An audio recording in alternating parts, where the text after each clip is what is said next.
ஜலத்தீல பாப்பே ஜன்மாந்தரீச்சி நலகதி சாயாச. உடம்ப வருத்திக்காத, ஏன்னா நீ பண்ண மாட்ட, உன்னால முடியாது. ஏகாதசி விரதம்னு சொல்லுவேன், சாதத்துக்கு பதிலாக ரொட்டியோ பூரியோ உப்புமாவோ தும்பியே தவிர. நம்ம சுவாமி சொல்லுவார், உபவாசம்னா மனசால பகவானோட வசிக்கிறது. அந்த நினைப்புல பசி தோணாம இருந்துடுத்துன்னா ஒஸ்தி. துவாசி பாரணை பண்ணணுமே அப்படின்னு காத்தால ஏந்து கட்டுக்கட்டுன்னு ஆகிய பிரதோஷ விரதம் அன்னைக்கு எல்லாரையும் சிவபெருமான நேரையே பார்த்துடலாம், பொசிக்கி எடுத்து எல்லாரையும். சங்கடகர சதுர்த்தின்னு ஆத்துல இருக்கிறவாளுக்கெல்லாம் சங்கடம், அது பக்தியாக. அந்த நினைவே எழாமல் இருக்கிறது. ரமண பகவான் எப்பவோ மலையிலேருந்து இறங்கி வந்து பிரஜை வரும்போது 2 வீட்டு வாசல் கை தட்டி கிடைச்சதை சாப்பிட்டுட்டு கையை அப்படி தொடலையோ தலையிலையோ தலைவிட்டு மலை ஏறிடுவேங்கிறார். யோகிராம் சுத்குமார் சுவாமியோடு இருந்தவாள்லாம் அவர் அப்படி ரயில்வே ஸ்டேஷன்ல புன்னமரத்தடியில பாத்திரக்கடை வாசலாம் இருந்தபோது நாள் கணக்காக அவர் சாப்பிடாம இருந்ததெல்லாம் பார்த்துருக்கு. ஞான நிலையில பூர்ணமா இருக்கிறவாளுக்கு சரீர பிரஜையே கிடையாது. நம்ம மேல இருக்க கருணையால நம்ம கொடுக்கறது ஏத்துக்கிறாளே தவிர பசிதாக தூக்கம்லாம் கடந்த நிலை.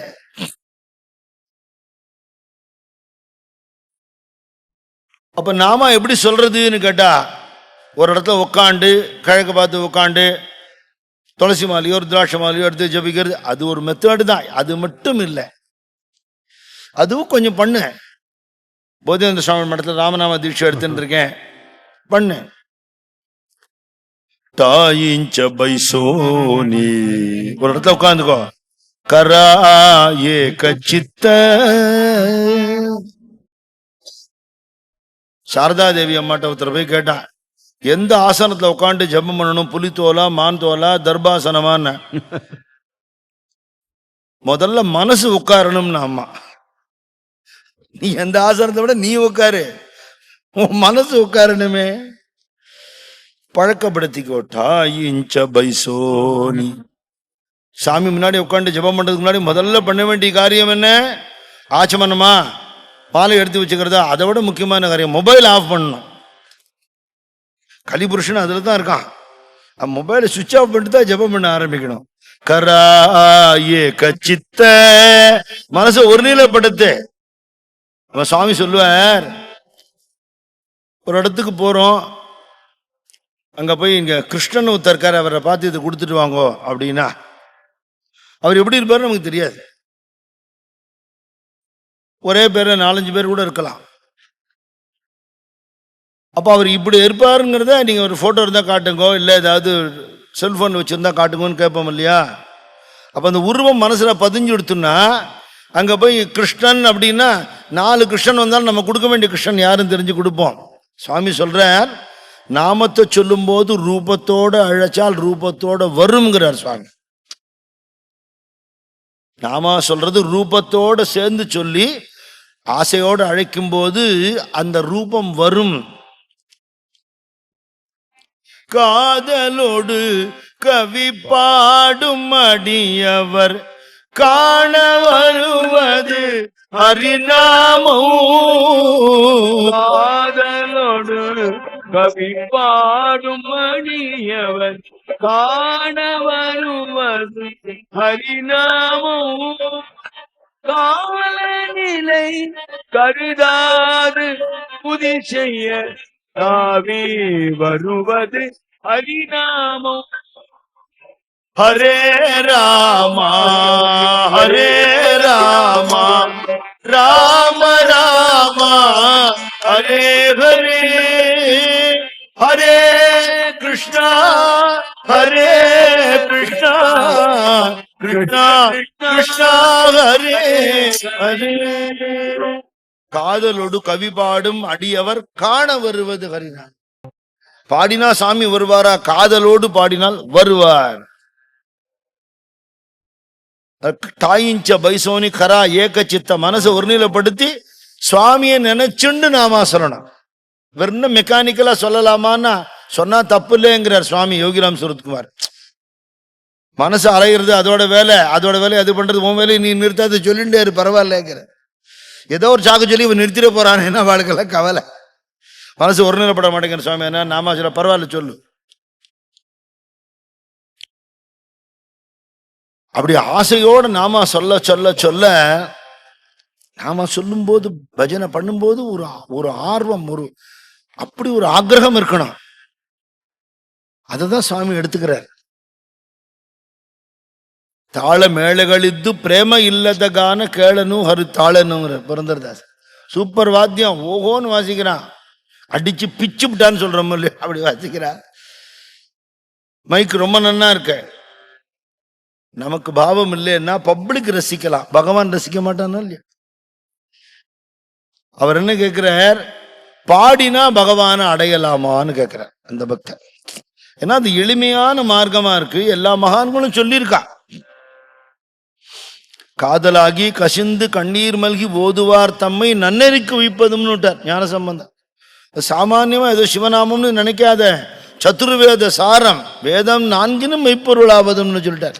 அவ்வளவு வஸ்தி. ஆழ்வார்களோ நாயன்மார்களோ மகாராஷ்டிர சாதுக்களோ நாம மகிமை அப்படி பாடி தள்ளியிருக்கா. அவ பகவான அடைஞ்ச அனுபவத்தெல்லாம் பாட்டுகளை எழுதியிருக்கா. நம்ம ஊர்ல தியாகராஜ சுவாமிகள் அப்படி நாதோபாசனை பண்ணினார். நான் யாரையும் குறைவா சொல்லல.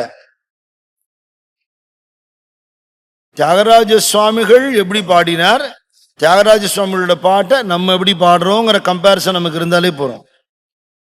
ராமருக்கு இந்த வித்தியாசம் கூட தெரியாது இல்லையா? கண்டி பிரேமதாட்டே நயனி நீரலோட்டே ஹிருதயி பிரகட்டே நாம ரூப. எங்க பஜனை குரு நாமாஜி பாடினார்னா எந்த லாங்குவேஜ் பாட்டா இருந்தாலும் நமக்கு அர்த்தம் புரிஞ்சிடும், அந்த பாஷை ஞானம் இல்லாமலே. என்ன பாவம் இருக்கும். தொண்டை எத்தனையோ தரம் நான் மேடையிலே சொல்லியிருக்கேன், தொண்டை தழுதழுத்து கண்ணில் தாரதாரியா ஜலம் பாட முடியாம போய் தவிச்சு தன்னா உருகி, அதுதான் பஜனை இல்லையா?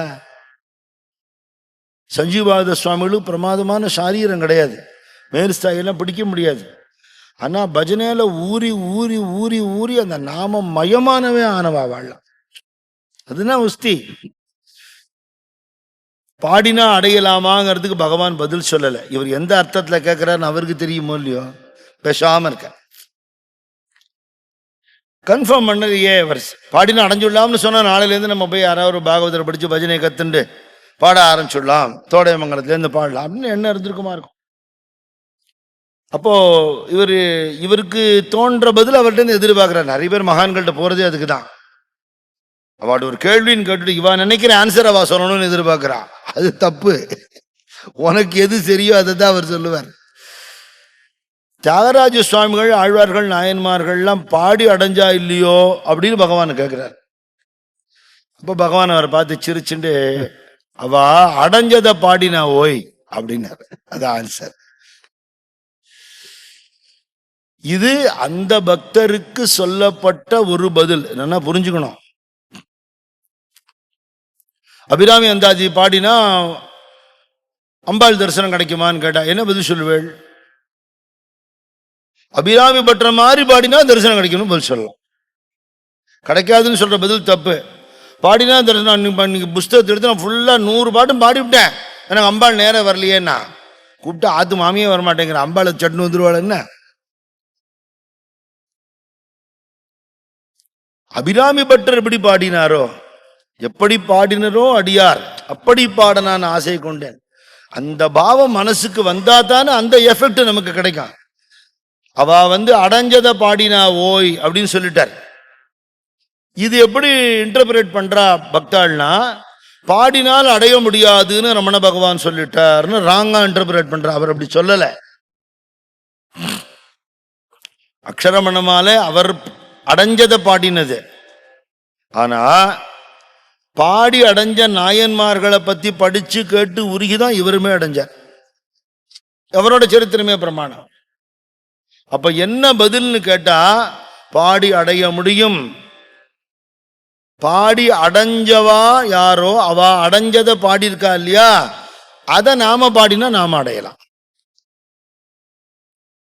ஏதோ ஒரு இசைக்காகவோ புகழுக்காகவோ பணத்துக்காகவோ எதுக மோனை எல்லாம் பிரமாதமா இருக்கு அப்படின்னா அது கவிதா சாமர்த்தியமே தவிர பகவான் அதுக்கு இறங்கணுங்கிற அவசியம் இல்லை.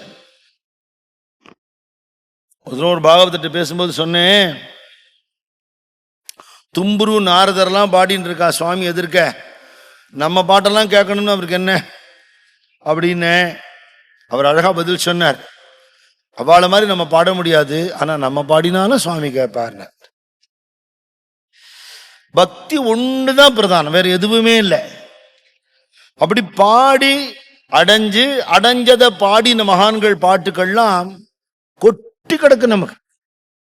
நம்ம தேசத்துல வெவ்வேறு பாஷையில பகவானோட கருணையை பார்த்தேன்னா எல்லாம் சம்ஸ்கிருதத்துல இருக்கு, எல்லாம் தெலுங்குல இருக்கு அப்படின்லாம் சொல்ல முடியாது. ஒரு பாஷைக்கும் மகான்களை பிறக்கும்படியா பண்றார். அவளுக்கு பக்தியை கொடுக்கிறார், அனுபவத்தை கொடுக்கிறார். அந்த உள்ளுக்குள்ள பொங்கின ஆனந்தம் இருக்கே, இந்த ஓவர் ஹெட் டேங்க்ல இருந்து அப்படி ஓவர்ஃப்ளோ ஆறுது இல்லையா, அந்த மாதிரி அப்படி பொங்கி பிரவாகிச்சது, உள்ளுக்குள்ள தங்கினது போக வெளியில வழிஞ்சது எதுவோ அதுதான் இந்த பாட்டுகள்லாம். நமக்கு உள்ள தங்க மாட்டேங்கிறது பிரச்சனையே அதுதான். யாரோ பாடினத நம்ம திருப்பி பாடுறோம். சுவாமி ஒருத்தர் சொன்னார், அந்த குழந்தை அழுதுது, அவ அம்மா பால் கொடுத்தா, இந்த குழந்தை தனியா அழட்டுமேன்னார்.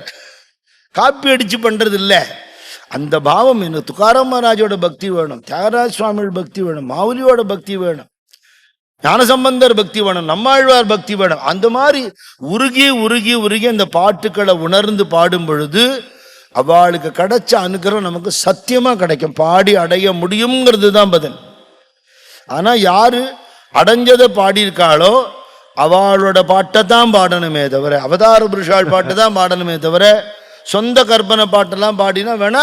அன்னைக்கு பஜனை முடிஞ்ச உடனே மாமா இந்த பாட்டு ரொம்ப நல்லா இருக்கு எழுதி கொடுங்கன்னு 4 பேர் கேட்பா, உடனே உட்காந்து எழுதி கொடுக்கலாம், நம்ம சந்தோஷப்பட்டுக்கலாம், அவ்வளவுதானே தவிர பகவானோட கிருப்பை கிடைக்குமா இல்லையா? அவரோட தலையாற்றல் வேணும், அவரோட சம்மதம் வேணுமே.